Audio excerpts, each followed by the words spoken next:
There you go.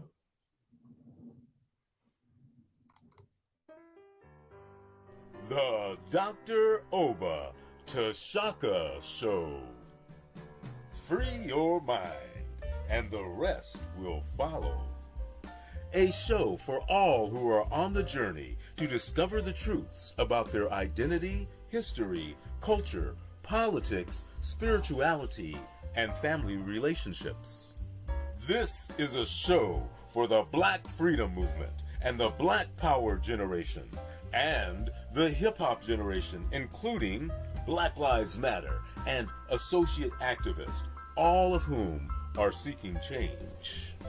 Dr. Oba T'Shaka and his guests are dropping knowledge and insight from his successful organizing, research, writings, and innovative thoughts, the best of which have piped into God's mind to lift you up higher and higher.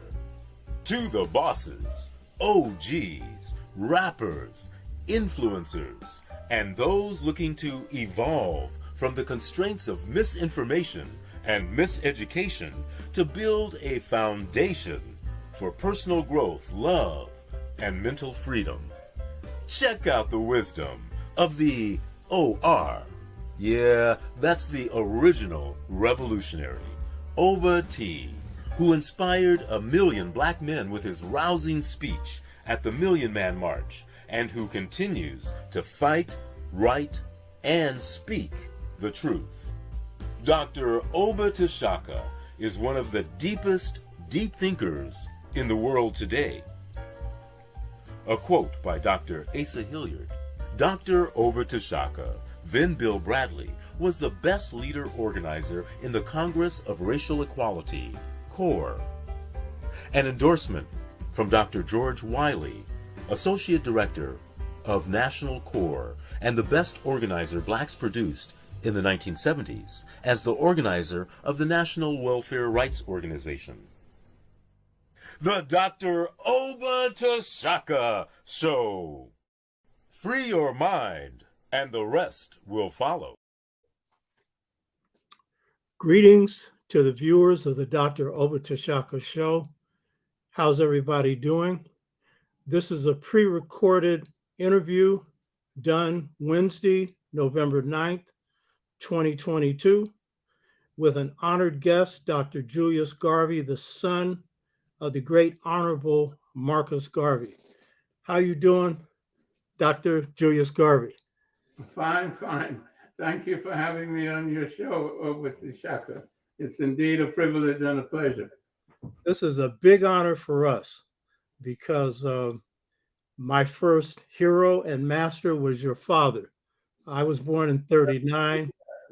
He died in 1940, so I apprenticed under him indirectly in the Congress of Racial Equality, leading the largest of the Northern freedom movements and the only successful one between 1963 and now. And a lot of my success was due to lessons I learned from the example of your father and your mother. Because I'll show you later, we had correspondence with your mother later. In fact, next to Philosophy and Opinions of Marcus Garvey, and I should note that when I would travel to New York for Central Committee meetings of the Congress of Racial Equality, I would go by Michelle's Bookstore, which is a bookstore of Malcolm X. It was a University of the Black community there. And I was searching for Philosophy and Opinions of Marcus Garvey. And this was in 1965. And Michelle finally found it. But it was going to cost me $100. Wow. And that was a lot of money for a broke full-time C.O.R.E. organizer. So I ended up purchasing these two. Wow. And I've had this in my library. The only person that could touch it is me.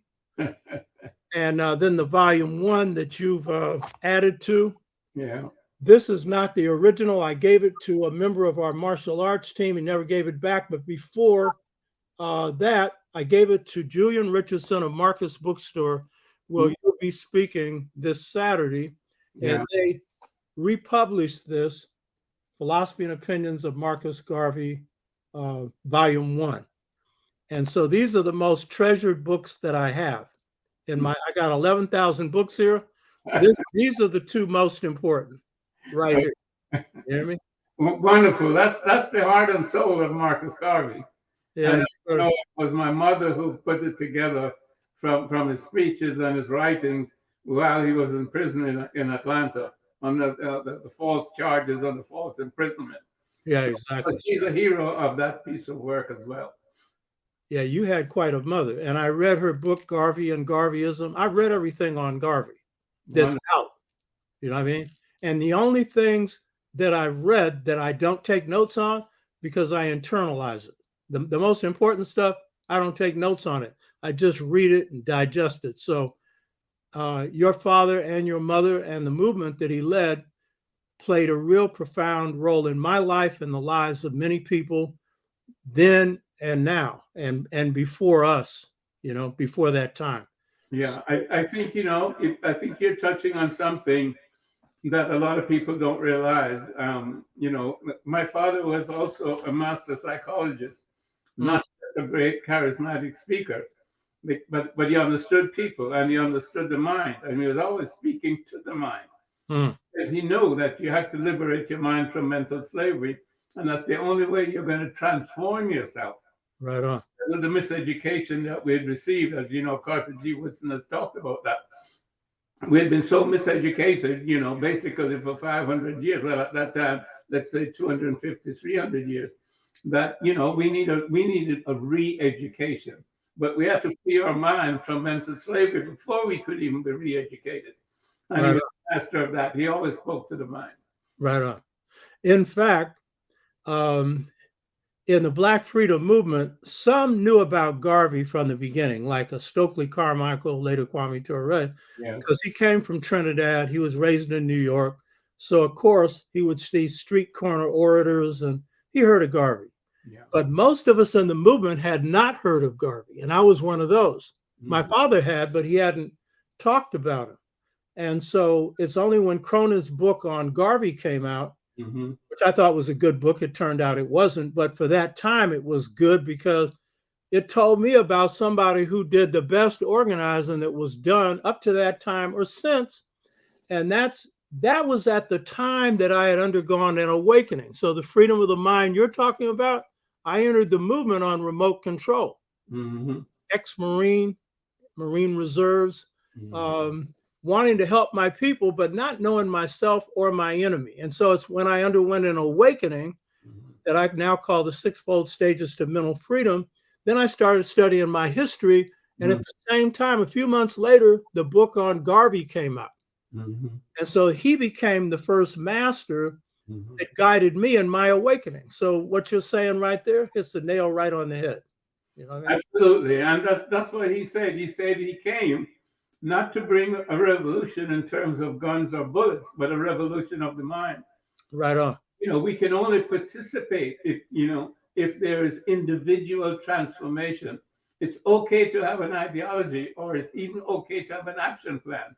But if you do not have that transformation of mind and that transformation of self, then you're going to mess up somewhere along the line. And you're not going to maintain your commitment to exactly what it was if you're trying to achieve, which is a reconstruction of African civilization. So he laid the foundation. Yeah, well put. And if you looked at a Malcolm X, whose parents were Garveyites, he had to undergo an awakening before he was any use to our people, because unlike the rest of his brothers and sisters, he had fallen into the pit of mental slavery through hustling and drug dealing. He exaggerated his crime life, but he still wasn't awake. Yeah. And so he had to undergo that awakening, the same one I underwent. The person in the back here with the sunglasses, Amilcar Cabral, went. Right? And some of the movements of the 60s fell short because if their leaders had not gone through this, and their members were going to be misled. I'm not going to name the groups, but there were some where the leaders started off halfway conscious, and then because they didn't continue to work on that consciousness, then they took the movement in directions that it didn't need to go. And some of them were never conscious to begin with, Yeah. I think Frantz Fanon, hit the nail on the head with that one. He said you cannot have a revolution, when you have what is it, black skin, white mass. Right. That you're still that Oreo cookie, what W.B. Du Bois called the double consciousness. Right. You have one consciousness, and that has to be African consciousness. My father said, I have an original African mind, and that's exactly what he meant. That his mind was basically focused on his sense of himself as being an African person. Not that double consciousness of somehow a black man in America, that is being defined by somebody else, and therefore you're not sure of who you are because you're trying to define yourself. No, you must define yourself right up front, and then you don't answer to anybody else's definition. If you're walking down the street and somebody calls out Joe, but Joe is not your name, then you don't answer. Somebody says John and John is your name, you answer. But you have to have your identity, set in your mind as to who you are. And that's important in terms of especially leadership. And as you mentioned, that was absent in some of the leaders in the 60s. Yeah, and that double consciousness, seeing yourself through the eyes of others. And then their definition of you becomes yours, and you're on automatic pilot and don't even know it, and therefore they can manipulate you and move you in any way possible. So one of the freedoms of the mind is you got to free your mind from assimilation if that's where you're at, because most Blacks in the US are not assimilated psychologically, but some are. And so particularly those who are highly miseducated. So that is really crucial when it comes to any kind of transformation. So I think that that point is very important, and we'll revisit that again because that is the essence of what any kind of liberation is. The last time I saw you, the first time, was at Dr. Leonard and Rosalind Jeffries' home in 1998, and we had dinner, and it was my first time to meet you. I don't know that you probably don't know, but what came out of that meeting, in addition to you and I meeting, Leonard said, Dr. Theophilo Benga's looking for a job. Oh, wow. And so it's because we met and ate that I found that out, that I was able to hire him, and he taught at San Francisco State for 11 years. Wow. And, That's great. That's great. Great work. So that was a byproduct. Yeah. Len is an old warrior. He's been on the road for a long time. So yeah, he sure has. For sure. Yeah, him and his wife, beautiful people. Yeah. So for our viewers, you need to really understand this is a rare experience that you're going to be hearing from the son of Marcus Garvey, Dr. Julius Garvey. I understand you're a surgeon. Yeah, cardiothoracic and vascular surgeon. I'm retired now. The last 3 years, just before the pandemic, I called it quits. It's been a long time, over 50 years practicing. So I avoided the mess that it would have been in the pandemic. So I was fortunate in that. So what's the nature of that kind of surgery? What specifically? Basically, it's the heart, the blood vessels, and also what's in the thorax, meaning the lungs and the esophagus, and in between what we call the mediastinum. Oh, right on, right on. Yeah, so I know that your mother and father have been proud of you and all of your siblings. Before getting into this discussion, I wanted to show you a picture of a complex that was built in 1966, 1967, called the Martin Luther King Marcus Garvey housing complex. I built that after getting the city of San Francisco to give me 4 square blocks of land. The San Francisco Freedom Movement defeated the entire economic power structure of San Francisco for jobs. It was a 6-year movement. We organized 45,000 Black people block by block. We gave birth to the free speech movement at UC Berkeley because the white students had joined us and we put them through jail. They got radicalized and then they started the free speech movement. And it also gave birth to the experimental college at San Francisco State that was the forerunner of Black studies. We lost no battles, and not a single one of our members sold out. None of them took a dime for any of the movements that we led. And we had a brilliant team of people. So in 1966, I went to the redevelopment agency and told them that I had a lot of money, because at that point we could snap our fingers and get anything we wanted in the city, but we never thought of getting anything for ourselves. So I told them I wanted these 4 square blocks to build housing for my people. They said, "How much money you got?" I said, "I got a lot, $1." 4 square blocks, it was worth $300 or $400 million. And then I went to Washington, D.C. and lobbied the Senate. It was a part of a movement in 66, the same time that then Stokely Carmichael, Floyd McKissick, who I helped put in office as chair of National C.O.R.E, executive director, Martin Luther King, and the Deacons for Self-Defense were marching to pick up the movement there in Mississippi. And that became the Black Power movement. Mm-hmm. And so we lobbied the Senate, got that passed, came back, and then a guy named Jim Montgomery, who's still alive, a Black engineer, I had him go to work to draft the plans and stuff. And so we built this in 66, 67. It's 211 units dedicated to Marcus Garvey and Martin Luther King. Well, that's fabulous. All I can say, that's amazing. And congratulations for all that work that you do. And 16, you know how to organize and how to put pressure on the power structure. That's great. Yeah, but it was your father's spirit in there. 1,600 square foot apartment building for $170. His life. Yeah, because that's what your father did, was economic development, among other things. You know what I mean? And I learned that from Garvey. So I wanted you to see that. Yes. This is a dedication to your father, your mother, to the legacy of the Universal Negro Improvement Association, and to the whole philosophy of Pan-Africanism that your father pushed, or, Ethiopianism, Yeah, I'm glad you brought that up in terms of economic development, because that's so important. We can be ideological, pure and ideologically free, but unless you have the economic development, you can't go very far, because then you always have to be begging or asking somebody else for something. So it's very important to empower ourselves economically, and we have to do it cooperatively. And that was your strength, your ability to pull people together in a unified group to be able to put the pressure where the pressure needed to be exerted. Congratulations. Yeah, and we knew how to do the mass movement and how to do pressure, the power structure. But I did not, and many of us did not know how to build institutions, how to build businesses.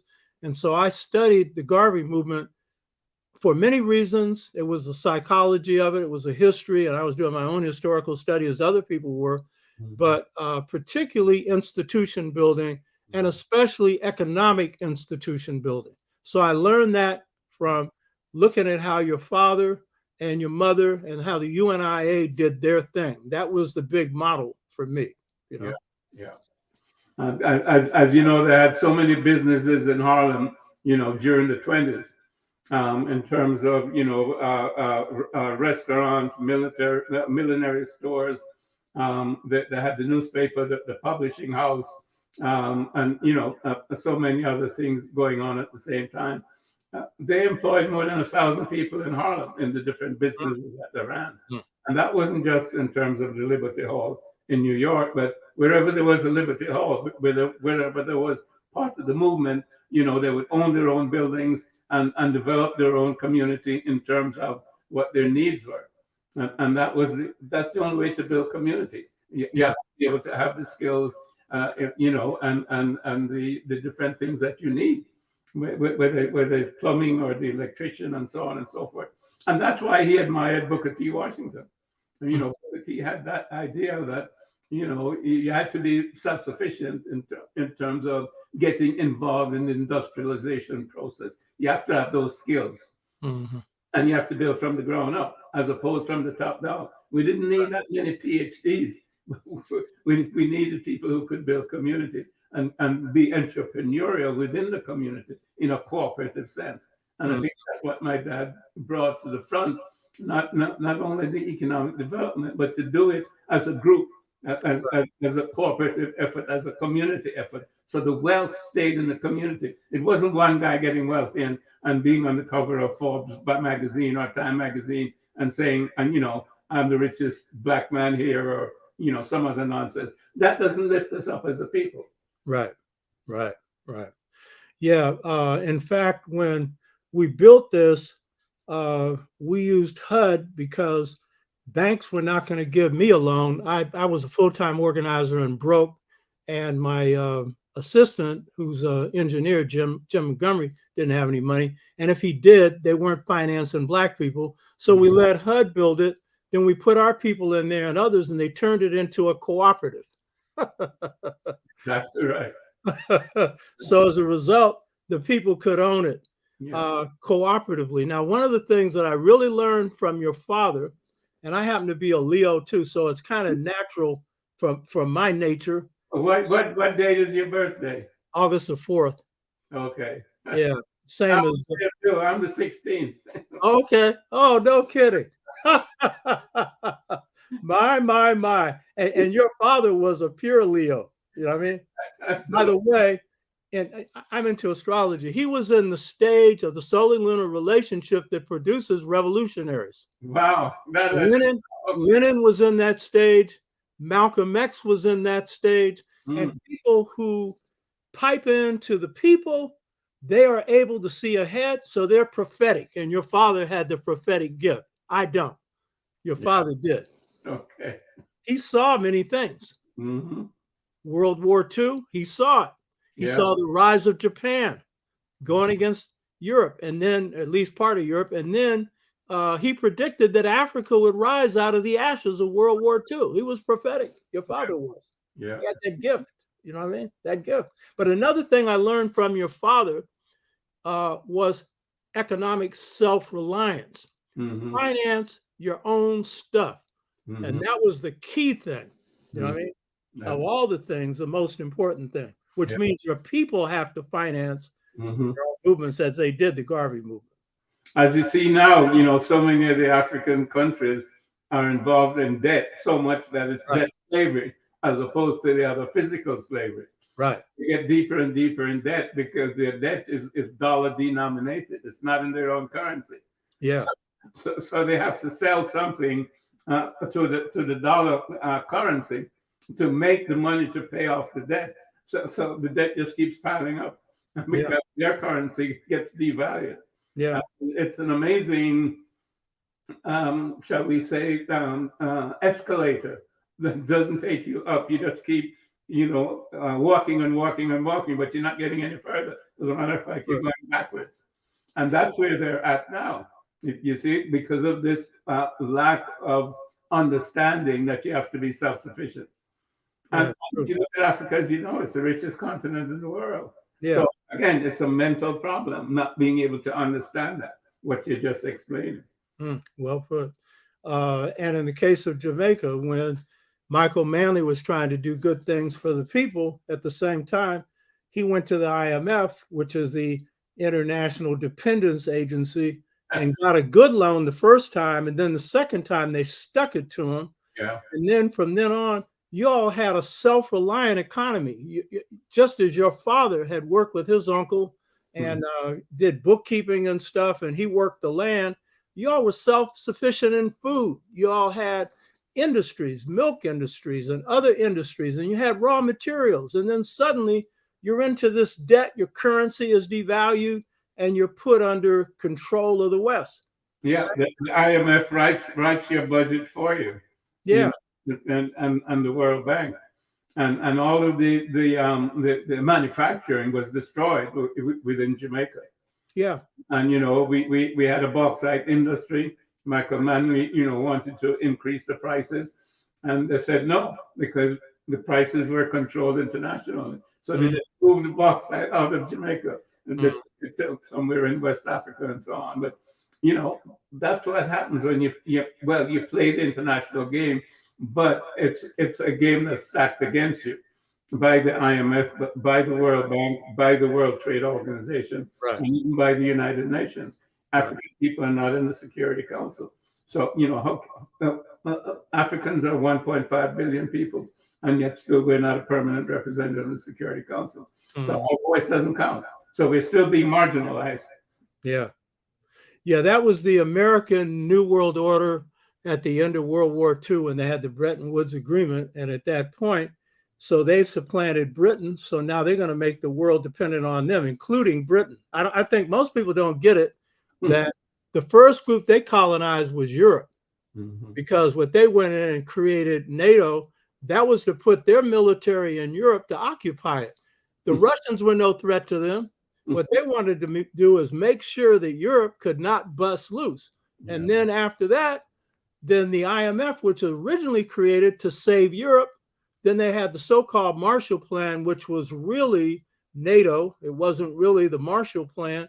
Then that becomes like the agency that was going to save Europe that will now be used for Africa, Asia, Latin America to make them dependent. So the very thing that you're talking about, because the everyday people in Jamaica had the skills, like you said, bauxite, their milk industry. You made milk. So what happens? They lower the thing so you don't put tariffs. You can't put tariffs to protect your own goods. And then they bring in powdered milk from the United States and destroy your milk industry. Yeah.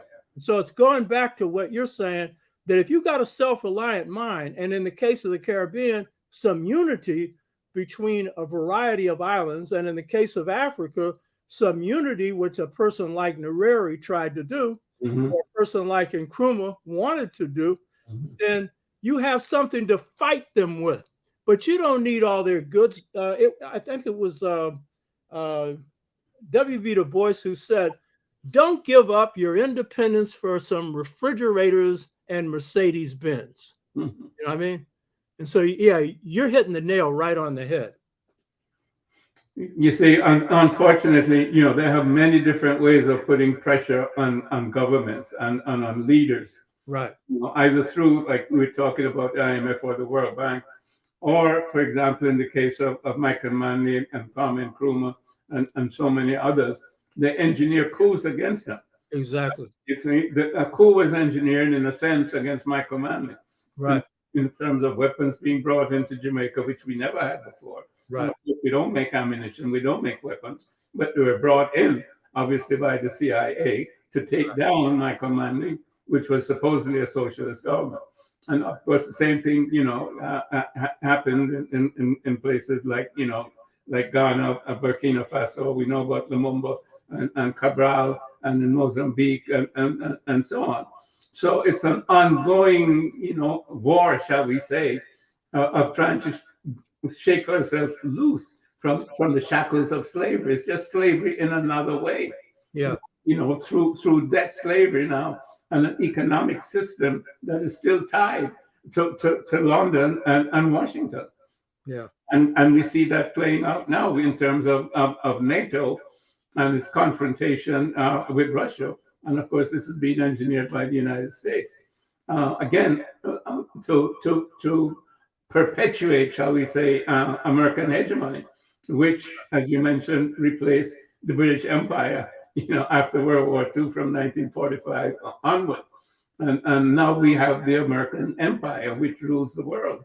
And America doesn't want to give up that role because it suits America. But people don't want it anymore. We want a multipolar world. We different groups of people can live under their own, cultural and economic as well as traditional auspices. Yeah. China is on the rise, definitely, and is considered a competitor. India is on the rise and doesn't want to necessarily follow either Europe or America. And we see changes now in Latin America, which are wonderful. We'll see what Lula does in Brazil, but changes in Colombia. We see, America has had to go to Venezuela to ask for oil. So, the Venezuelans are no longer pariahs. So there are changes happening, which hopefully they'll gel and create a multipolar world. And that's where Africa has to come up and come into her own as a geopolitical entity. Well put. And America's in decline. Yeah. And by 2040, 2050, China's going to displace America as the dominant economic power. And China's been smart not to compete with America militarily the way Russia got caught in the arms race. They haven't played that, but they are incrementally building their military, but they're building up their economy. They're taking 800 million people out of poverty. So America is facing decline. You have potholes that could almost sink a car, bridges that are collapsing because of the national security state, the military industrial complex. Everything's going into the military budget. And so, and then at the same time, there is the shift in population. America is going to be a majority people of color country and by 2044, 2045. And so a lot of this Trumpism and everything else is a response to that. And so they can hold it off, but they can't stop it. It's like a flood. Yeah. So, you're right. As these forces begin to weaken, it's going to open up, and they are weakening, opportunities for people around the world to breathe their own breath and be free. And that includes here as well. So, yeah, that's a very important point you're making. You know what I mean?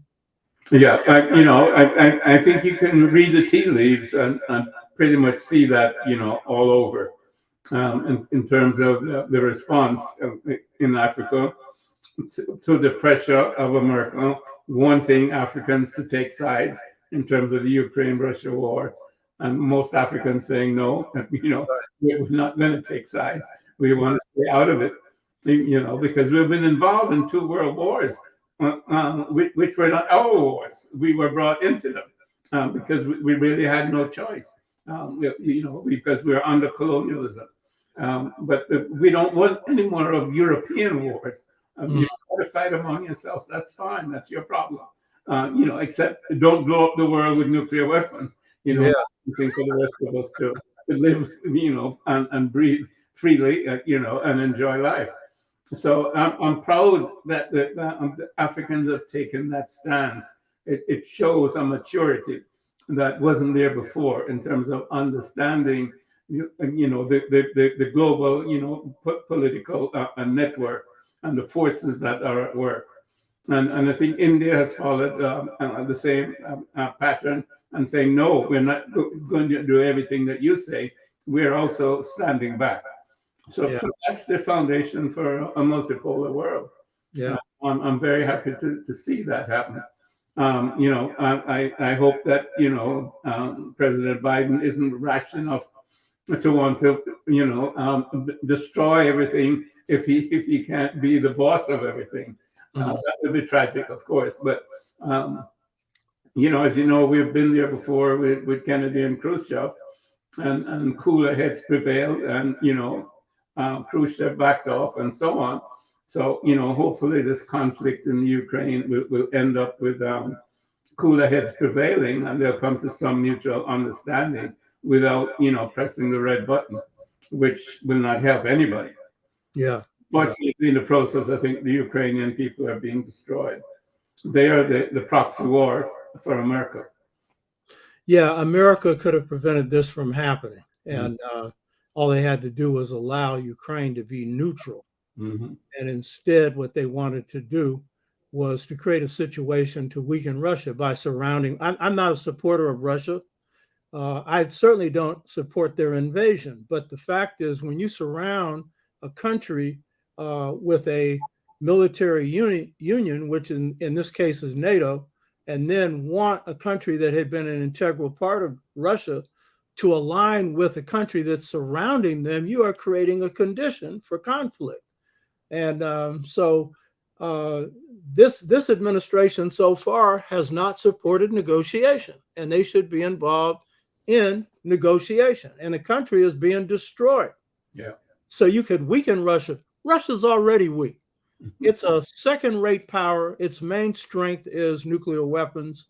It's got huge resources, large landmass of any nation on the planet, and they should be a third-tier or fourth-tier nation. But bad leadership has propelled them to that. In part, 27 million people they lost in World War II and didn't get any help to rebuild it later. But bad leadership has been a part of their problem. But yeah, you're right. Africa, Asia, Latin America, stay out of it. You know what I mean? Yeah. Black people here, stay out of it. And the key thing is America, because they've invested so heavily in their military, they've gone down because of that. Not just not building the country up, but all the wars they've lost. You know? So Martin Luther King was talking about that in terms of the Vietnam War. America losing its treasure overseas, in terms of fighting in Vietnam, instead of investing it, internally. exactly. Create prosperity for all of the people instead of just the elite group at the top. Exactly. So it's deja vu all over again. This time, how much money are we putting in? Billions after billions into Ukraine to fight this war that Ukraine can't win it for sure. Mm-hmm. Mm-hmm. Yeah, exactly. And a little mouse going up against a small elephant. Mm-hmm. So yeah, they're getting some stuff back. All they're going to be involved in is a protracted conflict that is not going to help the people. Not at all. You know what I mean? It's also weakening Europe, because Europe depends for its energy, oil and gas, at least 40% of their energy from Russia. Right. Of course, the wheat supply and everything from Ukraine. So it's weakening NATO. It's an overreach. And because of the overreach, they're becoming weaker. And if you look at Europe, okay, Germany is still the most industrialized country. France doesn't have anything apart from our colonies in Africa. Mm-hmm. And as you know, England already is a basket case with their Brexit, and you see what's going on politically in terms of the leadership crisis. So they're in deep trouble, and they're confused.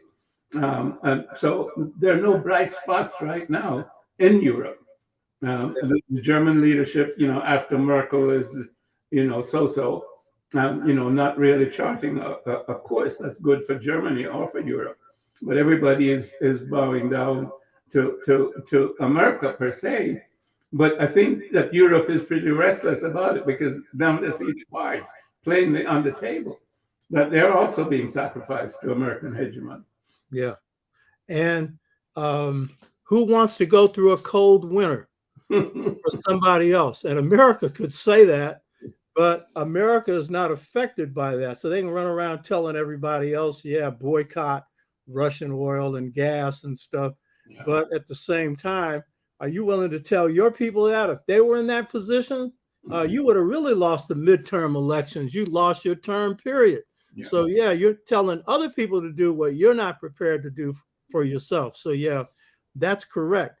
It's important, to learn from history because, we have made progress every time Europe has set out to destroy itself.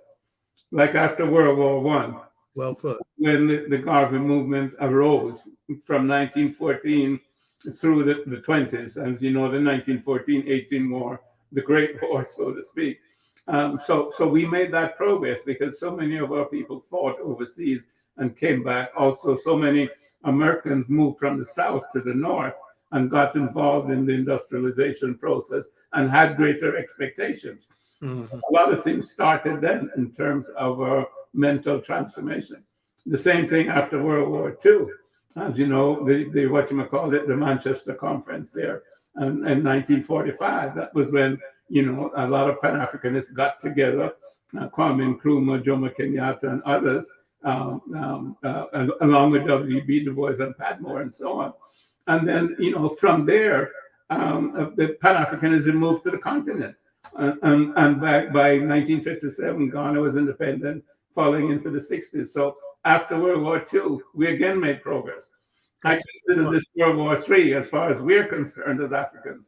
If we stay out of it, then we will make progress because I think Europe and America will be weaker. That's a very good point. I'm going to come back to that. Just in terms of you and your family and your siblings, could you tell us something about yourself, your mother, Amy Jock Garvey, and your siblings, how they were raised, influence of your mother and father on you? Well, basically, I'll start with my mother because Both myself and my brother. My brother was 3 years older than me. My father died when I was 7. He was 10. The last time we saw him, we were in England, and I was 5 years old. My brother was 8. So, especially me, my memories are only those of a small child. Mhm. They're fun memories, but they're not intellectual memories in terms of conversation. And my older brother may have had a little bit better, understanding in terms of conversations per se. But basically, as far as understanding my father, we were really raised by our mother because we came back from England in 1938, and the war was coming up. My brother had arthritis in his leg, and we were advised to go back to a warm climate. So my mother brought us back to Jamaica, and my father died in 1940. So both of us were youngsters, and she's the one that raised us. She never remarried, and as you know, she was a true Garveyite. She was his right hand, so to speak, in terms of the organization. She had a background as a legal secretary. She went to the best high school in Jamaica, the Wilmer's Girls' School, so she was well educated. And as we talked earlier, she put together the philosophy and opinions, but she did the women's page in terms of the Negro World newspaper, and she was very active in the organizational structure itself. Then, of course, when we moved back, obviously, when they moved back to Jamaica, then we were born in Jamaica. And, subsequently, she raised us in Jamaica, myself and my brother. And she taught us about her father. Everything I knew about him came from her, not from his mouth. Mhm. Until, I became older and was able to learn for myself in terms of reading, etc., etc. But the basis of my understanding of my father and his work was based on my mother's, personal teachings at home. So I credit her with that and with raising us. Fortunately, she had some resources of her own in terms of family. So we were raised, in reasonable circumstances and went to good schools, private schools, etc. So we had the best education that Jamaica could offer. And she insisted on that. And, she always focused on that in terms of education and discipline, if you will, and not letting down the Garvey name. She made sure that was implanted in our minds. So we had to sort of live up to Marcus Garvey, if you will, as our ideal. So he was very much idealized as a father. He could do no wrong. And of course, he wasn't there. So I didn't know anything bad about him. I only knew good things about my dad. So he was the best father possible in terms of an ideal sense. Mhm. Yeah, your mother played a real important role in the UNIA, Universal Negro Improvement Association, the name of your father's organization. She brought order, in my reading, she brought order to the operation, the administrative operation of the UNIA. When she came into the office, put it in order. Yeah. And then when he was in prison, as you point out, really administratively ran the organization and put together his writings, Philosophy and Opinions of Marcus Garvey, Volume 1 and 2. And her book, Garvey and Garveyism, is an insightful political book. Brilliant, brilliant. It shows a It gives strong. a lot of the inner workings of the organization Mhm. from an inside view. So it's very, very useful from that perspective.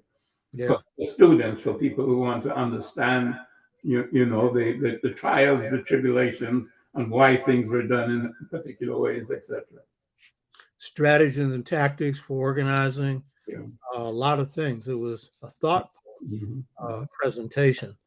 Um, could you describe some of the conditions facing Blacks in the Caribbean, South America, the U.S., and Africa during the time in which your father uh, began his organizing? And from your understanding, what's some of the things that inspired him to do what he did in organizing? Well, basically, if you look at the Caribbean at that time, and of course it'll be similar in the U.S. But as you know, after the end of slavery, which was 1838 in the Caribbean, anywhere 1834, 1838, and you might say the beginning of colonialism, 1885 up to 1886, the Berlin Conference. My dad was born in 1887, so he grew up basically in a colonial situation. But at the end of slavery, the people who had been enslaved got no reparations for their 250 years of free labor. It was the plantocracy. It was the slave owners who got reparations from the British government. And I think that the British people were taxed, and I think they paid off the taxes on those reparations maybe 10 years ago or something like that. So what you had was, a large number of people, hundreds of thousands at that time, certainly in Jamaica and throughout the Caribbean, it could be millions, who had no land and had no resources.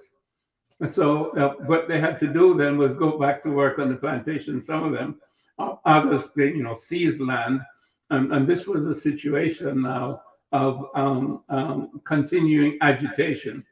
And of course, one of the major rebellions in Jamaica was in 1865, the Morant Bay Rebellion, which was a rebellion over land because the farmers had no land to farm. And they were, hungry. They couldn't feed their families and so on. And they were protesting against the British government. Well, the governor, pulled out the troops and they killed, like 800 of them and hung the leaders, Paul Bogle, etc. So those were the conditions. And you find that, for example, from Jamaica during, my father's growing up and from the post-slavery period, there was intense migration because they had no land in Jamaica. So they would go to work on plantations in Cuba, in Costa Rica, on the Panama Canal. So this was true of Jamaica, Barbados, Trinidad, and so on. That people were landless and they were looking for work to feed their families and to grow their communities. And it was similar, in the States in terms of no 40 acres and a mule, as you know. And then, having to do the sharecropping, which, as you know, was just another form of slavery in terms of white domination and oppression. So you could never pay off your debt to the owner that you were sharecropping for. So, this was continued enslavement. So this was the situation, certainly throughout the Caribbean, throughout the south of the United States, coming up to the 20s. And the same thing clearly was true in Africa because colonialism itself, now the inner penetration of Africa started in 1884, 1885 at the Berlin Conference when the European powers sat down and divided up the continent, among themselves. By the way, America also was a signature to the Berlin Conference, although they did not get territory, but they agreed to that whole dispensation of African territory and African people. So the interior was penetrated and the countries were colonized and their economies tied to the metropolises of these other countries. As you know, King Leopold from about 1890 to 19, and about 20 years, 30 years, he killed more than 10 million African people in the Congo, and others he cut off their hands and so on, and he brutalized so many. Leopold of Belgium. So those were the conditions more or less worldwide for African people. The Germans, they committed genocide against the Herero in Southwest Africa, which is now Namibia. So this was going on, up and down Africa in different places. I can remember, watching movies about the Zulus and the English coming up from the south, and they had this machine gun, rat-a-ta-ta-ta-ta-ta, and the Zulus, all they had was the shield, and despair, and they were just going down by the thousands. I mean, it was horrible to witness. And I know that an average of, when the Africans came up against the Europeans, the average kill ratio was like 500 to 1. I mean, it was slaughter because the Africans, all they had, was a spear and a shield. If they had a single rifle, they never had the repeating Sten guns and so on. So those were the conditions. And out of that, your father develops some ideas about what African people needed to do to overcome these conditions. What were some of the ideas that he had? Well, it's important to know that these weren't just thoughts or whatever it was. My father made a journey. First he was in Jamaica. He was a printer, a master printer. He learned the trade from his godfather. But then he traveled, just like I mentioned, other Jamaicans. He had a maternal uncle in Costa Rica. He traveled to Costa Rica. He worked on the plantation there in Costa Rica. He also went to Panama. And then he traveled throughout South America to Colombia and Peru and other places. And that was from about 1910 to 1912. When he came back, he went to England. And he traveled, throughout England, to Ireland, to Scotland, to Wales, and he traveled on the continent to Germany and Spain, etc., France. So he was well versed in terms of the actual conditions, not from reading a book. And this is what is important, and this is what makes him different from a lot of people who will read a book and and even if you look, for example, at how Trotsky and so on and Lenin created communism. This was done in the libraries of England and Europe. They sat down and read this and read that and said, okay, this is capitalism and this is how we're going to come to capitalism. Marcus Garvey was not just a book learner per se, but he took courses at Birkbeck College. He read voraciously. He worked with the African Times and Orient Review and Egyptian, so that he had tremendous knowledge, but he had experiential knowledge, first-hand knowledge of people and their conditions and how systems worked. And this is what he saw. And when he came back to Jamaica now, 1914, as he said himself, he was laying on board ship, and he had heard all these stories coming out of Basuta land and so on, and he'd seen everything. He said, everywhere I go, I see that the black man is at the bottom, and no one represents him. He has no ambassadors, no men of big affairs, no presidents, and so on and so forth. And it came to him that he had to change that situation for black people. And it was like a revelation. That was his moment of awakening to his calling on board ship coming back from Southampton to Kingston, Jamaica. So by the time he got to Jamaica, within 5 days, the idea of the Universal Negro Improvement Association, African Communities League, came to him, and the organization was registered.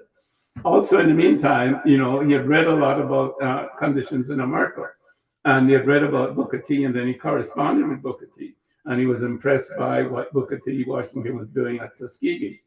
And he talked to him about coming up, because what he wanted to do was replicate the conditions of Booker T's university there in Jamaica. So he's coming up to see, the conditions and how the Tuskegee Institute was run and to raise funds. Booker T died in 2015, but he came up anyway in 2016. And Major Moulton was the president then of Tuskegee. And he went around the country in 38 states in 1 year on his own dime, again looking at conditions. So, he knew all about the Ku Klux Klan, etc., not from books, but from traveling through all of those southern states and seeing how, Black Americans lived at that time. And then, he ended up transferring the headquarters of the organization to Harlem, New York, because people wanted them to stay.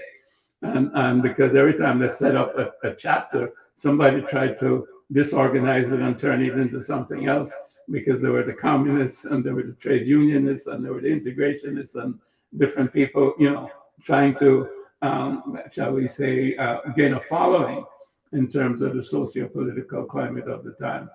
So that's what he was up against. And then, as you mentioned now, in terms of the ideas, he saw that, the only way that circumstances of African people could be changed, it would have to be, it was a worldwide situation. He knew that it was an American situation. And this was one of the things that made him different from some of the American leadership at the time. Much of the American leadership at the time was about America. And they knew about the North and they knew about the South and they knew about whites and they knew about blacks, but they did not understand that the whole system was a global system of white supremacy. They thought it was an American system, the southern white or the northern white, etc. No, this was a system that has been engineered, for hundreds of years in terms of the second rise of Europe from 1492 onwards. So he understood all of that. So he understood then that the only way to combat it was through unity of African people worldwide. You had to come together. You could not do it independently in Jamaica or independently in the United States or independently in Africa. It would have to be a worldwide. That's why he named the organization Universal Negro Improvement Association. And then the second part of it was African Communities League. We had to build our communities. And what's in a community, we had to build our economic, we had to have our own educational system, we had our own culture. So all of those things had to be nominated and denominated by us in terms of our own understanding of who we were historically. And he knew all about the pharaohs, he knew all about Nile Valley civilization because he had read about it at African Times and Orient Review, as I mentioned. He was a reporter, a journalist for them at the time when he was in England, Deuce Muhammad Ali, etc., etc. So he had all of this background, and he conceptualized that history was a cyclic endeavor, because we had the rise and the fall of empires. The rise of another was the Greeks, the Romans, the French, the English, etc. So he felt that it was Africa's time for a resurgence, a renaissance, and he called it the redemption of Africa. So that was his goal, to redeem Africans and to redeem African civilization with our own traditions and our own way of life, which was different from Europeans. So those were some of his ideas, just in a general sense. Yeah, and to go back to his tour in the United States after Booker T. Washington died, and I think your point that you made earlier about the Tuskegee Institute, though it received a lot of philanthropy from whites, because blacks didn't have a lot of money, they put up some, but not enough to build a university. Everything built there was built by blacks, and every building was built by blacks, so that there was that economic self-reliance within that. And then his travels, as he travels around the United States, because he's an outsider, he's able to see and appreciate some things that sometimes when you're just in a country, you take for granted. And his comment was that blacks in the United States at that time were the most advanced group of blacks in the world. And we were under sharecropping and everything else, but we had also built up a system of institutions and businesses at the local level. And so he had an appreciation of that. Now, there's an account in Tony Hill's works on the Universal Negro Improvement Association, where he gives an account where Garvey, while trying to build a movement, he's had these movements fall apart for the reasons you give, people coming in and hustling and stuff. And he hadn't, according to the writings here, he hadn't really got the real mood of blacks until he attended a meeting of Herbert Harrison, the Liberty League. And it was right after World War II. And he sees a militant consciousness there. And then he begins, and he comes back, he's allowed to speak at the second meeting. And going back to your point about we've tended to benefit from wars that the Europeans have fought, he's seeing blacks who were disillusioned by fighting in World War I because their leaders like Du Bois and others had said, fight to make the world safe for democracy a piece of bull, and they were angry. And so he was seeing what he called a new Negro. Martin Luther King had the same term for black people fighting in Montgomery. And then he saw, and this was Hubert Harrison, who acquainted him with this, the driving force of the African American, race consciousness. He sees that. And so these are just documents on his exposure. It's when he comes in contact with the anti-war sentiment of blacks in the U.S. and this militant race consciousness, because they're arming and fighting against the Klan and against whites when they're moving into their community, that Garvey finds his message. Because at that point, Garvey now has the pulse of the militant blacks, which is going to launch his movement. And that is when he launches the movement over the peace conference in Versailles. And he puts forward demands and captures the imagination of the African world.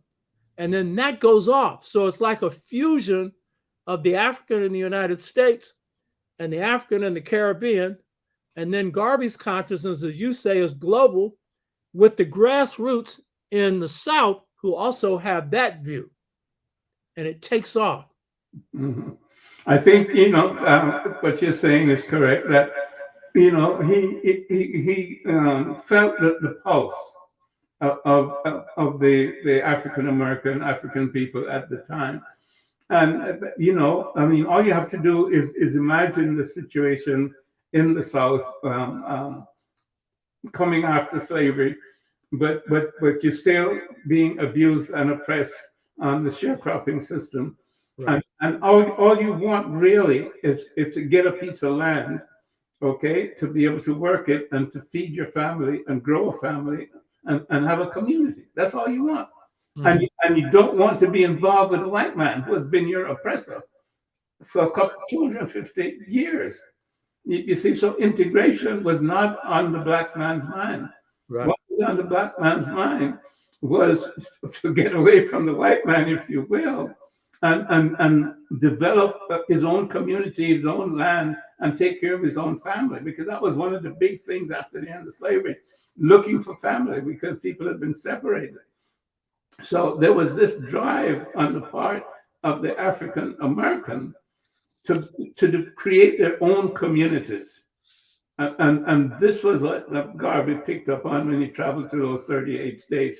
And as you say, the whole mood of making the world safe for democracy, that those who had fought abroad brought back to the country, and those who were working up north. So this was a time of ferment.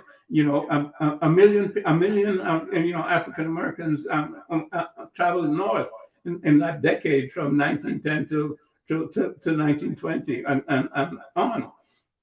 So that's all you had, the ghettos of Harlem, if you will, and Philadelphia and Detroit and so on. So this was a time of change. It was a time of transition, and there was ferment in the minds of African people. Now, what do we make of this period, which is post-slavery and in some sense post-sharecropping? And here we are in cities in the north. We're working in industry, maybe menial jobs, but we're still working in industry. We've gotten away from the cotton, which was not doing well because the soil had been depleted, etc. And, so it was a whole new time. And he fit right into that with his understanding that he developed from personal experience going around the 38 states, traveling around the world, and knowing the whole scenario of what was happening at the time. There was a transition towards freedom and democracy. And he capitalized on that, if you will, with his organization and his ability to articulate it to the common man. Yeah, and as you say, blacks here were caught in the same bind that blacks were caught in the Caribbean and other places, landless. And in this case, no 40 acres or a mule, and no right to vote. And because it's Hayes-Tilden Compromise, it's the second. This is now the second post-Reconstruction. That was the first. So blacks decide to go on the path of economic development. And that's a big path. And Garvey feeds into that. he comes out of that experience himself and sees it and appreciates it. So there's a union of these two groups, Caribbean, African, the African in America. And a lot of Africans in America come from the Caribbean through the slave experience or directly from Africa. So that blending was extremely important. Could you describe some of the programs and organizing that Garvey did under the UNIA? Well, basically, it was pretty much a nation in exile, meaning they had everything from a civil service to the African Orthodox Church. They had the nurses, they had the African Legion, the Black Cross nurses, the African Legion, and they had all of the different economic development projects. They had the printing press. They did most of the printing in Harlem, for pamphlets, etc.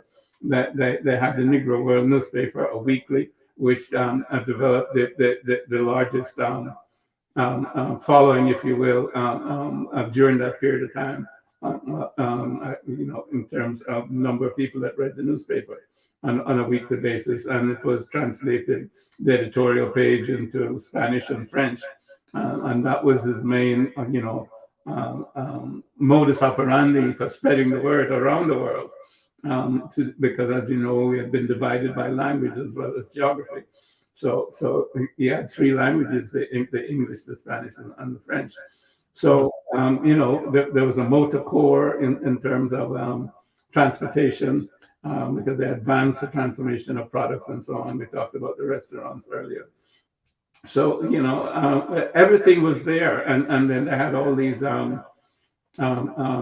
cultural events at the Liberty Hall, especially on the weekends, where there was a juvenile division as well, for the young people, as well as we talked about the nurses, etc., for the ladies, and they took care of all of these events in terms of the cooking and the arrangement and what have you.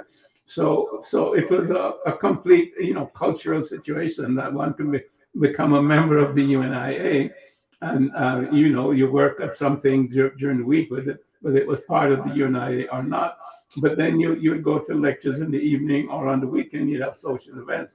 So there was an African space where, I can remember, I think it was Malcolm who talked about his dad, when he would go with his dad to meetings and so on. He said all of a sudden his dad, when he went into the Liberty Hall, he changed.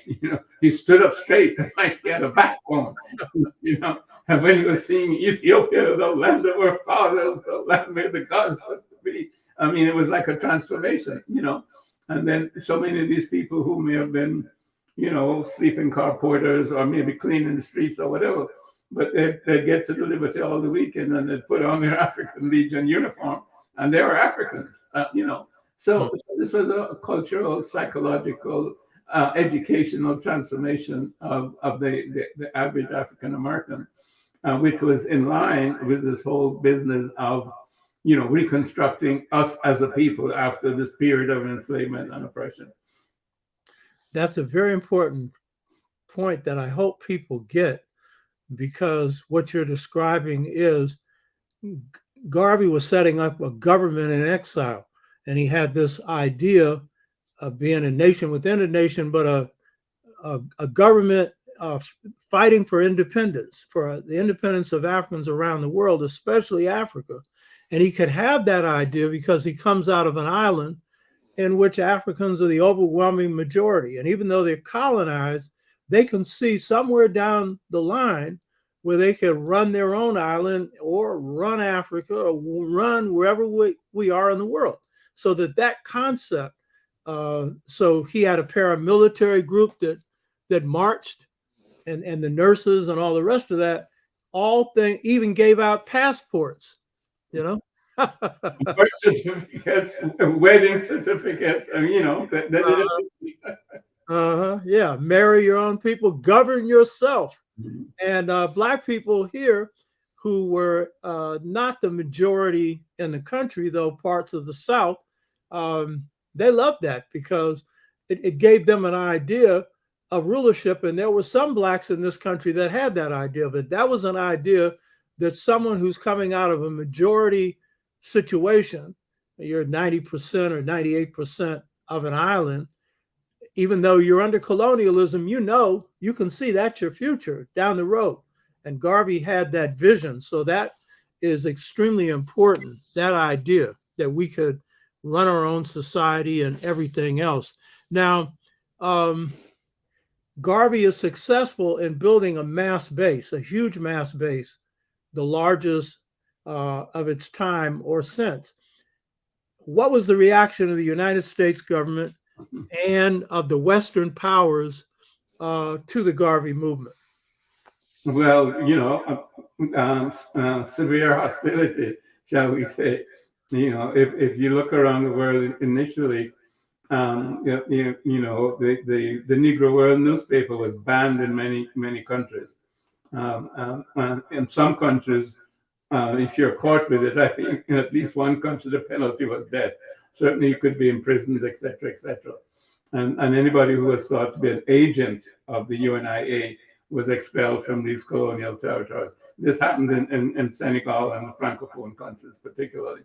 But Garvey himself was banned from many of the other colonies in Jamaica, for example, Trinidad and so on. The governor wouldn't let him land, etc., etc.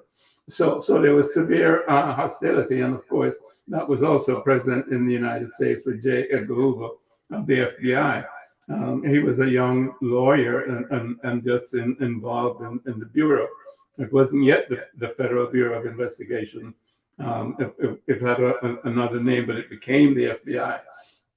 And he was looking to make his name. And the first black agents for the FBI were hired to infiltrate the Garvey movement. So this was done way back in 1919, or before even 1919. And there's an internal memo in 1919 by J. Edgar Hoover that is a Negro agitator up in Harlem. His name is Marcus Garvey. And he hasn't done anything yet, but we have to find something and some way to get him. You see, he considered that was his job. Negro agitator, meaning that somebody who was agitating for the freedom and liberation of black people. So the FBI was after him from at least 1919, and with internal surveillance and external harassment. When he left the country, they wouldn't give him a visa to come back in, and so on. And so eventually, within the United States, they cooked up the scheme of using the mails to defraud. Oh, by the way, there was an attempt on his life. This was back in 1919 again. Somebody came into the office and said, I'm looking for Marcus Garvey. And my dad, sitting at his desk, said, yes. The guy pulled out a gun and shot 4 times. I think 2 grazed him, 1 in the head and 1 in his leg. They caught him. And then the police came, took him away. But somehow he committed suicide in the first 24 hours under police custody. Somebody sent him. Okay. And he was going to spill the beans, and they didn't want that to happen. But in any event, they trumped up this charge about using the mails to defraud relative to the Black Star Line, because the Black Star Line was a major project of the UNIA ACL that attracted a great deal of attention. It brought a lot of investment of black people at the time, and the whole concept behind it, because goods and services moved intercontinentally by ship at that time. There was no airlines to do this. So that was the way to communicate between continents. So the idea was, we had no control over shipping at that time. And even though you would pay, whatever the rates were, you'd always get second-rate accommodations if you're traveling overseas and what have you. So the concept behind the Black Star Line was to have a fleet of ships that would link Africa, the Caribbean, and the United States in terms of trade and commerce, and in terms of movement of people back and forth. So that's what they it was registered in Delaware, I think, in 1919. And within 1 year, $1 million were subscribed to pay for these ships and so on, which was a significant amount of money at that particular time by selling shares, again, of cooperative venture per se, and only being, shall we say, only African people were allowed to invest because that was our wealth. So anyway, they cooked up this scheme that somehow they were using the mails, the U.S. Mail to defraud African Americans. Now, can you imagine that? The FBI was concerned about a black man using the mails to defraud other black people. Well, that in itself is a bit of a joke that they were concerned about African people to that extent. But the trial went ahead. There was absolutely no evidence. The only evidence they had was an empty envelope. Well, the witness that they had perjured himself because he claimed that he worked for the UNIA when he didn't, and he admitted in the trial that he was coached by the prosecuting attorney. So he had a perjured witness. He had a prosecuting attorney who committed perjury himself by coaching this guy into perjury. And the judge should have recused himself because he belonged to an organization that was hostile to the UNIA and to Marcus Garvey himself. So despite everything and appeals and whatnot, he was convicted and he ended up spending 3 years, pretty much 3 years in jail before Calvin Coolidge commuted the sentence. But it didn't end there when he went back to Jamaica, because when he commuted the sentence in 1927, the condition was that he had to be deported immediately. So he had no chance to, conduct the proper business with the organization, the books, etc. They had seized the books of the UNIA as well as the Black Star Line books. So they actually ruined the Black Star Line itself, even though they claimed to have been concerned about the black investors. But when he went back to Jamaica, he was a hero there, etc., etc. He started the first political party. But again, Jamaica was colonized, so the British government there had him under their thumb. And the party that he organized, one of the planks of the platform was that the British judges, if they were abusive and incompetent in terms of the judiciary, that they should be fined and sent back to England and so on. Well, this was considered to be contempt against the Queen. So he was convicted of contempt of court and he was put in jail for 3 months. In the meantime, he had won an election to the city council and so on. So he started the first political party. He started the first major congregation of labor unions. But the British government was harassing him. They were tampering with his mail. Money wasn't coming in, money wasn't going out, mail wasn't delivered, and so on and so forth. That's when he decided to go to England. So that they wouldn't hamper his movements there, which they could do in Jamaica, which was a colony. So that was some of the persecution that he had to go through.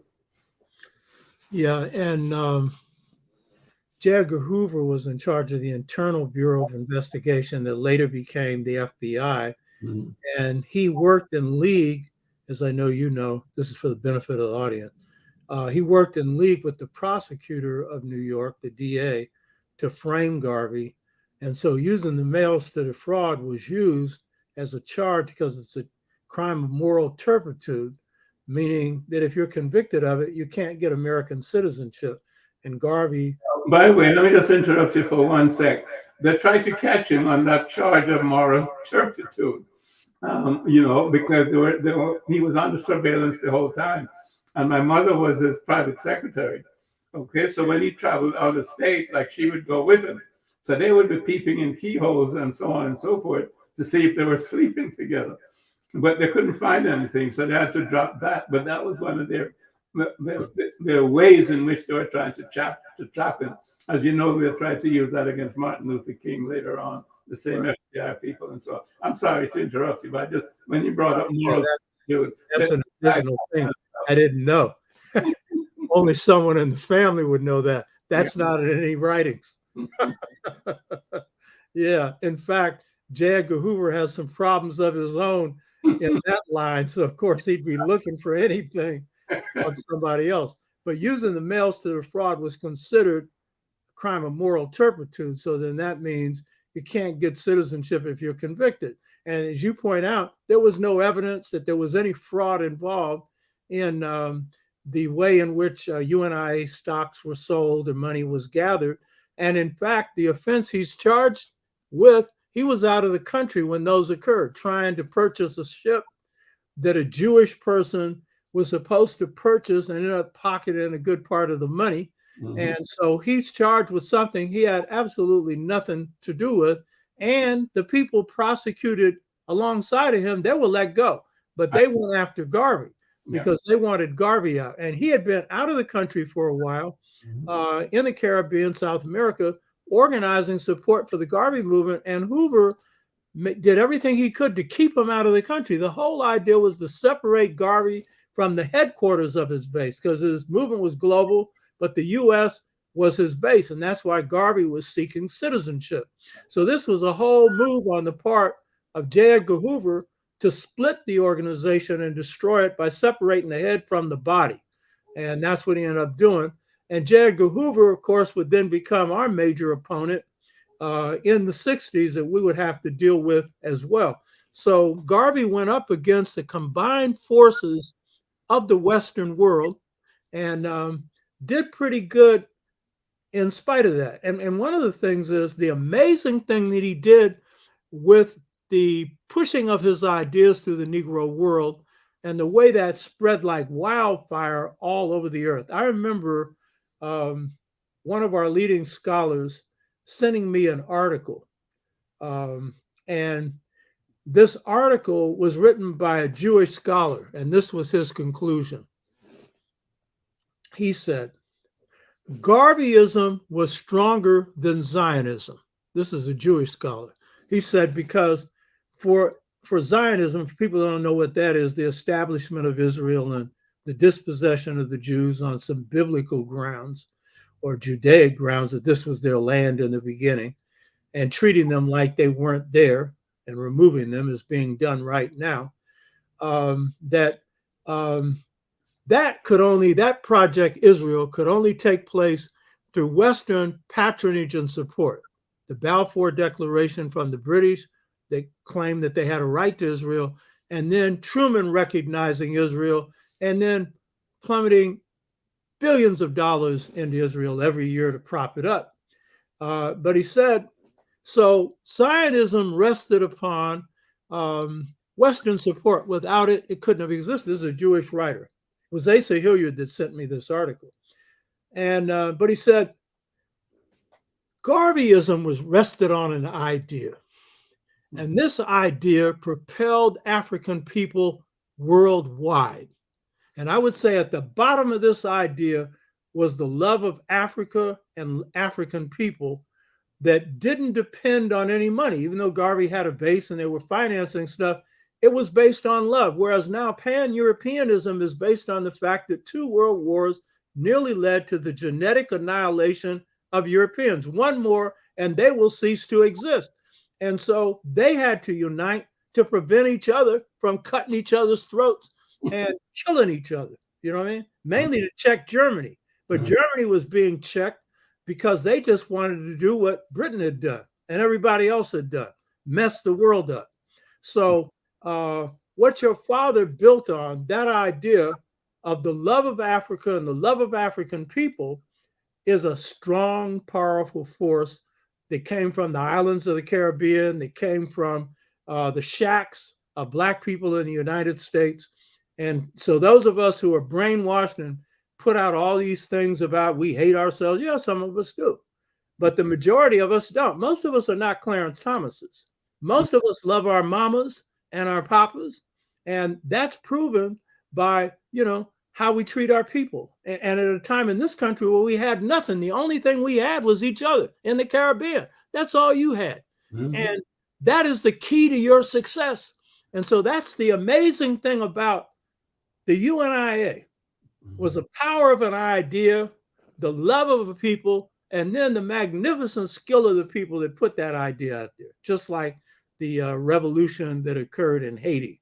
The magnificent thing they did to knock down the French, the British, the Spanish, and today paying for it. And that's something we have to do to get the Americans and the West hands off of Haiti and let the Haitians take care of the Haitians, because the Haitians love each other. Not all of them. They got their elite that is in bed with the white boy. But so what your father did was magnificence beyond magnificence, power beyond conception, a mouse going up against an elephant and proving itself to be stronger than the elephant, because this idea that Garveyism planted is still alive today. It's still strong today. So could you talk about the impact of Garveyism on Africa as it went on, the African independence? I think one of the things that's so important, many of the writers, particular people like Cronin, but some of our own writers, they act as if to say because the Black Star Line quotes failed, or because Garvey spent time in jail and he was deported from the U.S., that somehow, Garvey came and he had this rise and then he had this fall. There was no fall. Garveyism is alive and well. It has spread throughout the world.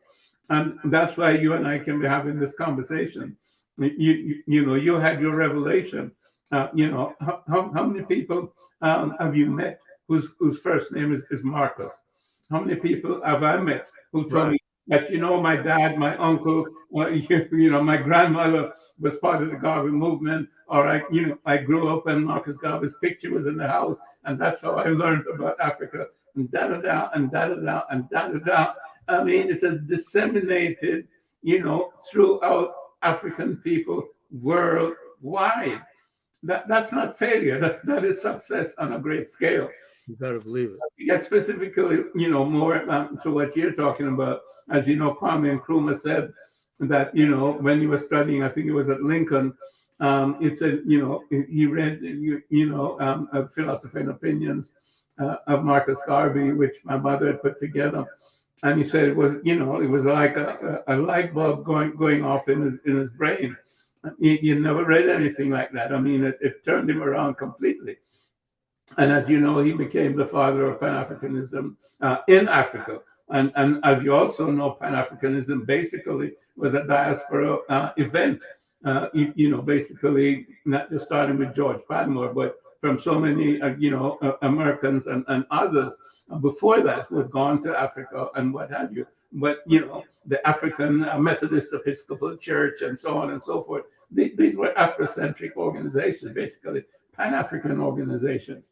So Pan-Africanism started in the diaspora, and it was after the 1944, conference there in Manchester, where there was the Kwame Nkrumahs, the George Padmore, the Jomo Kenyattas, the fellow from Malawi, and so on, who were students at the time at the conference. They took it back to Africa, and all of those leaders have stated, how much they were influenced by Marcus Garvey's thinking, including what's his name from South Africa, Nelson Mandela. Because the ANC at its birth, it came out of the Garvey movement. Many of the members of the ANC were members of the Garvey movement there in South Africa. So you'll find that all across Africa, that many of these nationalist movements came out of a Garvey experience, shall we say. So that's how the Pan-Africanism traveled there. And it was the same thing in the Caribbean after 1935. Then you had the 1938 riots. All of the Caribbean leaders really came out of the Garvey movement, whether they were in Dominica or Barbados or Trinidad and so on. They were influenced by Marcus Garvey. So there was this whole spreading of his idea of us as a people reclaiming our civilization and our freedom that has stayed, with us over time, and is the nexus of so many things, including the civil rights movement, including the Black Power movement, including the Panthers and so on, and Black Lives Matter movement. I mean, they may not know it, but they stand on those shoulders of so long ago. I mean, I don't think President Obama understands the shoulders that he stood on, because I don't think that he has done enough for African Americans in terms of his 2 terms of president. So and this is where we're failing to some extent to really internalize at the highest level in terms of how we relate to the power structure here in the United States. We don't have to imitate anybody. We're African people with the oldest history and the oldest traditions and the most wisdom in terms of our traditions, because we're the original civilization. And we understood who we were as a people in terms of our origins, and we understand our relationships to the universe. And no other people have seen it that clearly. Everybody else has come about it secondarily as we moved around the world and as we carried that to them, and they absorbed it then into their cultures and within their different environments. But we have the clearest imprint. If you look at Kemetic civilization or the Nile Valley civilization, this is true civilization. This is true understanding, the awakening of the individual. And we can't go into it now in terms of Osset and Heru, but this is what it's all about. The complete understanding of self as a conscious person, as a conscious presence, that is one with the universal consciousness. And then you function as that, which is what makes you fully human, not just responding to the 5 senses and so on with your intelligence and satisfying the 5 senses, shall we say, through desire and seeking pleasure, or staying away from hardships, or simply being non-involved. So that's the response at a very, very superficial level, which is basically the animal level of response with some degree of intelligence. But Africans as a civilized people, we are much deeper than that, because we're a spiritual people with mind as an intermediary to body. So we're spirit, mind, and body. We're not just mind and body. And that's the difference, shall we say, between what we have produced in Africa and what Europe has produced. Europe has produced scientific materialism and a philosophy that's all about the intellect, but it does not deal with humanity in terms of its totality. And that's why there's so many problems. People don't even know who they are, sexually at the present time. It's optional. I mean, this is ridiculous. It's not optional. I mean, it's basic in terms of your DNA and natural processes. But that is confusion, and that is chaos, and that's where we are. And that's why we need a new paradigm. The world has to go in a different direction. I think that European civilization as such, in terms of its hegemony, is at an end, because it can't solve any of the problems that it has produced. It's simply recycling them it's changing for change's sake without understanding cause. It's not linked to cause and effect. It's simply changing the appearances on the superficial level, and that's getting nobody anywhere. And I think the young people understand this. This is why they're so hooked into drugs and so on, and even suicides. They don't see a future because everything seems so confusing and confused. So it's our time as African people. Yeah, profound point you're making here. Some historians, and these are white historians, that jokingly say that the idea of European civilization is an interesting idea because it's based on savagery, barbarism, and cruelty. And so the very idea, after they go off and kill off the Tasmanian people, the Aborigines, 90% of the Native Americans, all the Carib and Arawak people in the Caribbean, and a host of others, then they take on this pontifical attitude that the British and the Americans, in a rougher way, try to take on, thereby becoming the judge of civilization when their whole thing is barbaric. Mm-hmm. Your point about the despiritualized mind, that's key, because in removing the spirit from the mind, then they're operating on the lower mind. And what is that lower mind? It's greed, it's conquest, it's power. the nobility of trying to serve something higher than yourself, to try and be kind, to try and treat Mother Nature as an extension of yourself, or you're an extension of it, and treat it delicately. Those mentalities of waging war and everything that begins with the Aryan, the lords and masters, and then I'm not talking about Hitler. I'm talking about the ones that come out of the Caucasus Mountains, that come out of Russia and Ukraine, 3000 to 4000 BC, and impose a harsh system on the world. It takes time, but that's the system that we're seeing now. And then it morphs into mercantilism, it morphs into capitalism, all the isms. But all the isms at the bottom are cruel. And so this mentality that you're talking about that goes back to high civilization, and I started with the Twa, the world's first people. They are the first to civilize the whole planet. They're everywhere.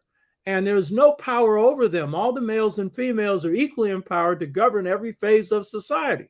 You find that among Native Americans. You find it in the South Pacific. You find it among the Asians. But particularly, you find it among the Africans. After hunter-gatherers, the communal orders, and then in Kemet and in other orders. And so it's high-level civilization. We're in barbarism right now. So this bringing the world back to a mind where the higher mind, the spirit, guides this lower mind, and where some love and kindness are key, and where women are treated with respect. Because I think one of the marks of civilization for Africa, when you knew you were in the presence of Africa, it was always like the Etruscans, you knew those were Africans. Why? They treated their women good. You know what I mean? Wherever you see the African, or the ones who were the first in Greece, they treated their women good, And then if you look at India, the Dravidians, the Dalits, women were the measure of the standard of civilization. As Malcolm said, you measure the level of civilization by the treatment of women. Or even in Islam, Black African Islam was distinguished from Arab Islam by not only the respect for women, but in Mali, for example, the women were treasured more than the men. And the proof of the pie is in the pudding. So they had polygamy. The women had their lovers, and the husbands went along with it. Why? Because it was a system of balance inclining towards the women. And the men respected it. Whether they liked it or not, they went along with it. You know what I mean? I'm not saying we go back to that, but I'm saying that if you're going to measure how well a society is doing, then it's by how they treat their women, how they treat their elders, and how they treat their children. Those who are considered to be weak but are strong. Because in weakness, water is the strongest force, and it's considered weak. It overcomes everything. That's like a good woman. She'll overcome everything. She raised you. She knows you better than you do. You know what I mean? Respect her. You're in good shape. You know what I mean? So I agree with you. And there's an awakening going on right now among the youth, the 20-year-olds and younger, and some older, who are drawing on this. And they actually want from their elders anything that will help them out, because they're in a trap. And I know this is global, not just in this country. Your observation about Garvey and the Fifth Pan-African Congress, which was in 1945 in Manchester, Garvey's spirit was there because Garvey, unlike the other Pan-Africanists, had always called for the immediate independence and unification of Africa. Immediate. And so when you have George Padmore, really Malcolm Nurse, and Kwame Nkrumah organize that, Du Bois honorary chair, it's that spirit. And that spirit kicks off the African independence movement. And Nkrumah goes back and leads the independence of Ghana. And then, I know you know this is for the benefit of the viewers, and some of my viewers have heard this and others haven't. A little Asian man attended one of the meetings of Garvey off a steamship line. And he was working for the French. And he heard Garvey say, Africa for the Africans, Asia for the Asians, Europe for the Europeans. And he said, I asked myself, because Kwame Ture, then still Stokely Carmichael, was in North Vietnam to support the liberation movement there during the war in Vietnam. And Ho Chi Minh told the story. And I had read the People's World Communist Party newspaper. They had given the same account. He said, after I heard Garvey, I asked myself, what am I doing working for the French? I need to go back and organize my people for liberation. So then he said to Stokely, later Kwame Ture, he was a friend of mine, so I don't want to desecrate his name, but I'm giving the correct name in each era. He said, what is your black behind doing in Vietnam? He told him the story of how Garvey inspired him to go back to Vietnam. He said, you need to get your black behind in Africa and help Africa in Africa's independence. And so Garveyism didn't just move Africans, Garveyism moved Asians or anyone that was going for freedom. And so that is a powerful, powerful thing, you know? Yeah, I had received something, and unfortunately, I can't find it anymore. But it was a letter from a Japanese university, and they were looking into Pan-Asianism, and what they were implying was that the Japanese had a Pan-Asian concept that was mirrored on Marcus Garvey's Pan-African concept. Mm, And as you know, the Japanese wanted this Pan-Asian empire, and mm, with Japan as the model, so to speak, over the empire. mm. So their ideology came out of the Garvey movement in that sense. Yeah. Wow. I didn't know that. Mhm. And it makes sense. You know what I mean? Mhm. And since the original Japanese was Anu, AINU, black, I had Japanese exchange student who gave me an actual carving. I have it here. A Mhm. tall woman, and she's African, and then two small men. Now, the Anu are small, and it's in Chinese script. So I asked one of my Chinese American colleagues at ethnic studies at San Francisco State, what did it mean? She said, female general. She was large in size, not because she was physically large, it was because these are Anu, or small people, they're Chua, pygmies, so called. But she was a military leader, and, you know, they had to be fighting against the Asians who had come into their land from Korea that call themselves Japanese, but they're the original Japanese, black people, you know what I mean? So they need to go back to that idea that their original people had, which wasn't trying to colonize anybody, but trying to be free. But that Garveyism would affect that, wow. That's all I could say is wow. Um, what's your view of the impact of Garveyism? You mentioned this briefly, but if you want to go into this anymore, and I should note that every year Martin Luther King spent a month in Jamaica, a month every year. And I think there were reasons why he went to Jamaica. And he did it for the purpose because he had a heavy schedule like your father did. He was going everywhere all the time. And he used this to think, reflect, and write. His books were basically written in that 1 month period. But what do you see in terms of looking at the movements of the 60s? And I want to end this by going into the current stuff that your book is addressing now. But what do you see as some of the impact of Garveyism on the various movements of the 60s? Well, we already mentioned, Malcolm, in that both his parents were Garveyites, both the mother and the father.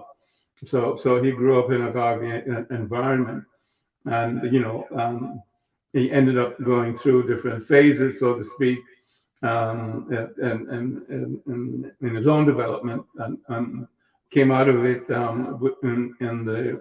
as a Muslim, shall we say, but modified that in terms of his travels to Africa. So that he was coming up at the end of his life, unfortunately, but he was coming up with that what is it, African American Organization of Afro-American Unity. the Organization of African American Unity, which again you can see that's really modeled, after Garvey per se, and that was the strength that he really understood this, and again it was typical of someone who had traveled outside of America, And I think he got a great education when he went to Mecca, when he went to Ghana and other African countries. He went to Egypt and so on. So certainly, that is exemplary in terms of Malcolm. I think Martin Luther King, the same thing. But perhaps a little more distant. Obviously, it wasn't a family thing. But I think when he went back to Montgomery, I think part of what he did was the Montgomery Improvement Association. I don't know whether that's modeled after the University of Negro Improvement Association, or it's just accident in terms of words. But that it says something to me a little bit in terms that his ideas were similar. And as you just mentioned, he went to Jamaica several times, and of course he made a speech at maybe 1965, I think, at University of the West Indies, where he talked about the influence of Garvey on him and on America, in terms of outlining the problems within Black America, shall we say, within the United States, and his solutions, and moving African Americans, towards a better destiny than was, shall we say, marked out for them by the structure of the system itself.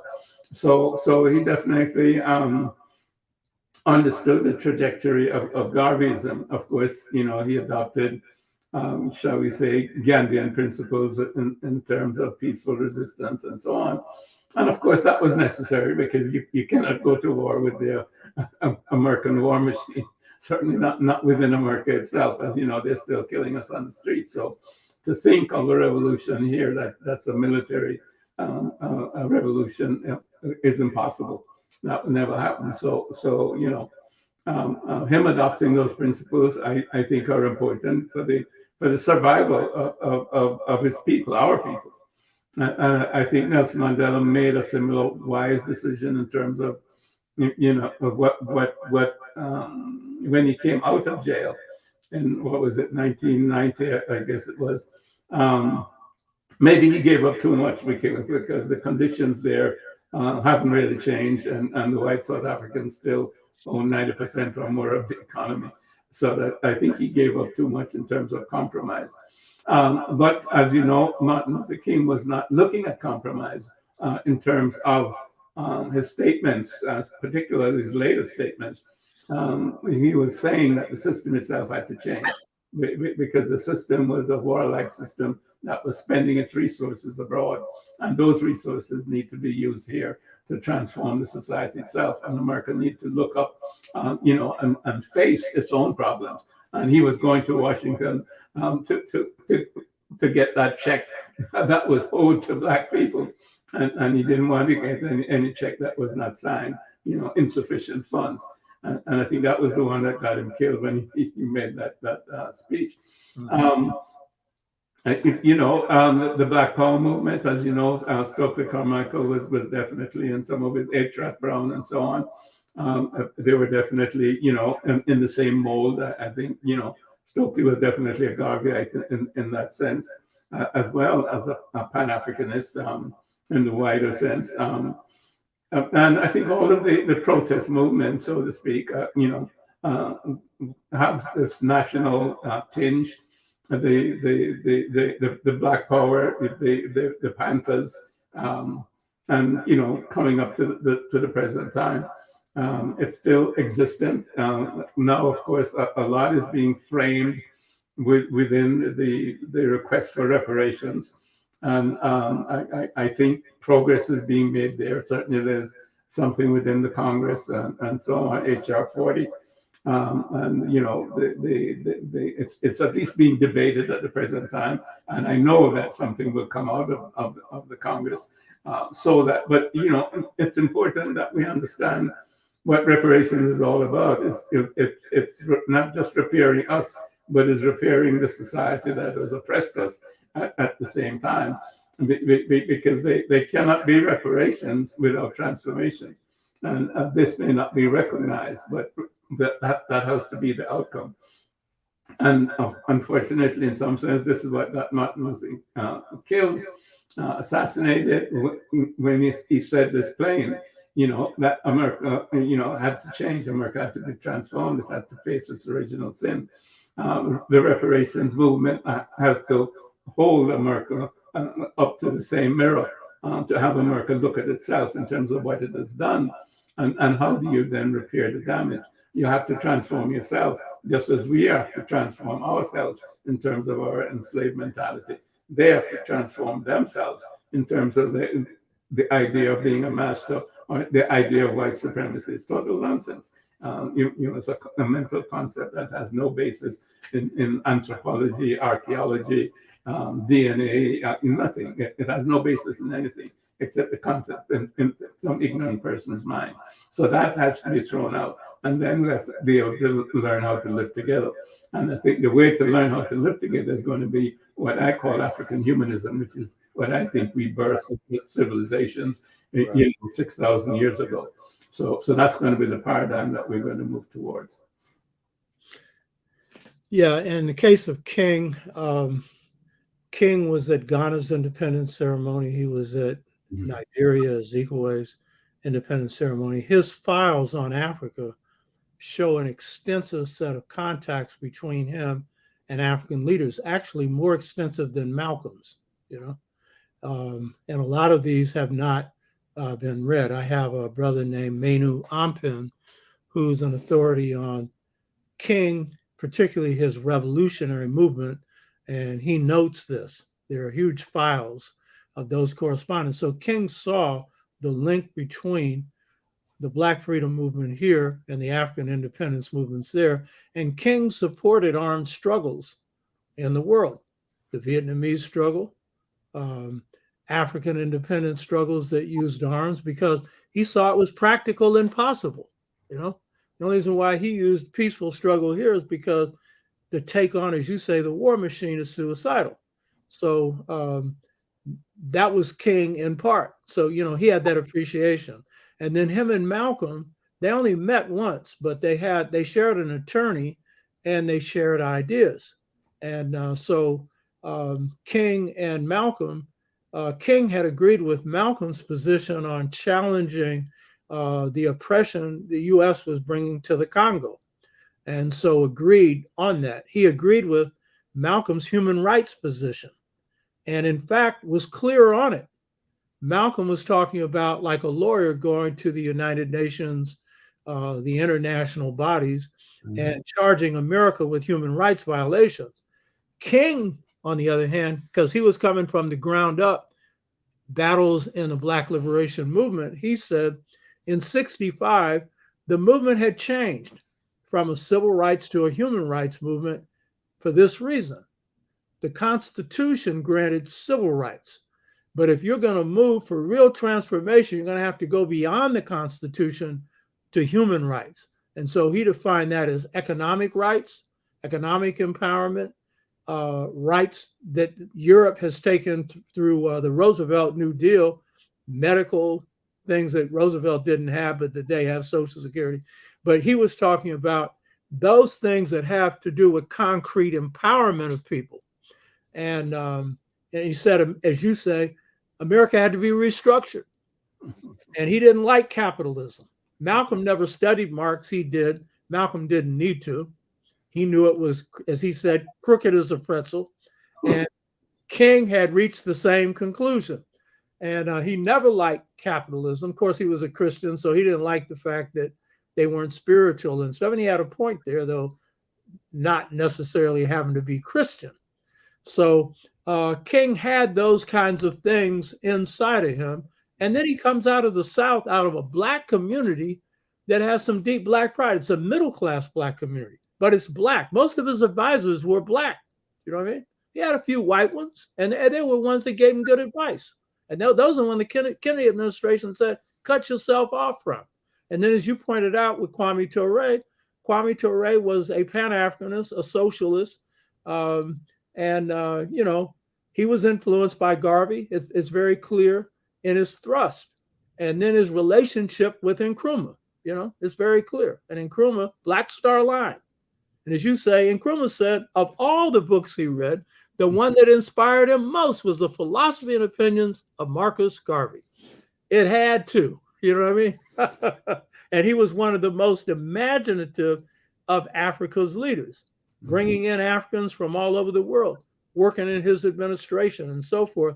And George Padmore was his best advisor. John Henry Clark told me about Padmore's influence. Padmore is the one that advised him once a week to open up his presidential headquarters to the people, so the people could come and voice their opinions. Padmore gave him the idea for the organization of African unity. That came from Padmore, you know? So that was the collaboration of an African from Trinidad with an African on the continent, you know what I mean? So that was that. Now, in the case of myself and others coming out of the Black Freedom, Black Power movement, I was at one point a strict Garveyite. I believed that our people would actually return home because we never chose to be here in the first place. But then I went to Africa in 73 and worked in the Ujamaa villages and chaired the political committee of the 6th Pan-African Congress in 74. And I realized that ain't going to happen. Most of our people not leaving, coming back to Africa. Some will, and they have a right to. But what we need to do is Africanize this reality, you know? And that's become like my mission, drawing from, and a lot of us, drawing from the best of Africa and Afro-America and the Africans in the Caribbean, Africans throughout the world, to restructure this society from unjust to just, from crooked to straight. And so that's a different kind of mission. So I see the African-centered movement. I'm a revolutionary. Dr. Obenga said, he stayed at my house for 4 months after we hired him. And I got a chance to see his study habits. I would be at this computer. He was at the desk in back of me writing the book on the pharaohs that he's written 1,000 pages on. And so I took him out to state finally after 4 months to get housing. And he's getting out of the car. And he's very observant, Obenga. And Obenga is a scholar too, you know, and no ego. If he gives you a criticism, it ain't personal. You should listen to it. You know, so he says, Shaka. I said, what? He said, you a revolutionary. He says, among the African-centered scholars, now this is the one I already knew, and I'm not particularly proud of, you the only one. The only one. Who in the hell wants to be the only one? I know there's others outside of the African-centered scholars who are, but the African scholars are revolutionary. And they don't know it because what they're putting forward is revolutionary. Those ideas about a just society are revolutionary. Leonard Jeffries and Rosalind Jeffers, they're revolutionary. Asa Hilliard, who you could never, I was talking to Julian Richardson, whose story you'll be speaking at Saturday, and his brilliant daughter, Blanche, will be there, Blanche Richardson. And Julian said, I never heard anybody say a negative word about Asa Hilliard. He was a kind, brilliant Black man. I wouldn't have been tenured without his help. FBI was trying to deny me a job. He was in charge of my tenure committee. So here he is, the only dean who's Black at San Francisco State, up there arguing for this radical, crazy Black man. You know what I mean? I owe my tenureship largely to him. A beautiful brother, absolutely beautiful. So your point about, you know, the need to draw from African civilization and to deal with these higher mind principles and combine it with reorganizing the society economically, politically, socially, in every possible way, that's in us. And we just need to be conscious of that. And that's why I wanted you on this show, because I know some stuff about you. I know you're radical. I said, I know your father's real proud of you. Your mother's real proud of you. You've taken Garveyism to another level, you know? And that's why I wanted to end this on is the point of your writing, adding to the philosophy and opinions of Marcus Garvey and to bring it up to date to apply to the world today. And one of the things I like here is a statement that you make here. It says, this revised edition